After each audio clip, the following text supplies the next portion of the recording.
تۆ لەگەڵ ڕەفیقێکتی لەگەڵ تەڵەبەکەتی لەگەڵ مامۆستاکەتی بەم شێوازە تەعاملکە کاکە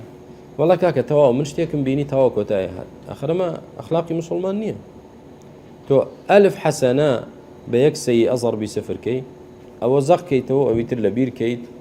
لەمە دووە لەسەر ئەساسی یەک سەیئە تۆ تەعامل لەگەڵ ئەو کەسەکەی کە 99 حەسەنەی بەرامبەرت هەیە 99 حەسەنەی لە خودی خۆیدا هەیە ئێمە ئینصاف نییە ئەمە عەدل نییە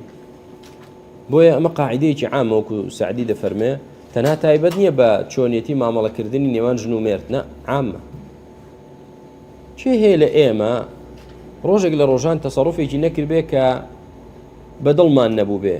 تۆ کردوتەوە من بەدڵم نییە من کردومەوە تۆ بەدڵت نییە مرۆڤین طبیعی ئەوە کەواتە بۆ ئەوەی دەوامی صحبەت بمێنێ و دەوامی عیشرە بمێنێ و دەوامی ئوخوەت هەبێت برایەتی بمێنێ تۆ دەبێت بەم قاعیدەیە مامەڵە لەگەڵ یەکترکەی ئەمەش حسنی ئەدەب و معاملەیە نەک سوئی ئەدەب و معاملە ئەجینە کە تۆ تەواو شتێکت بینی لە برایەکت تەواو ضەربی سفرکەیت و کۆتایی پێبێنیت بەخوا إن كنت في كل الأمور معاتبا صديقك لم تلقى الذي لا تصاحبه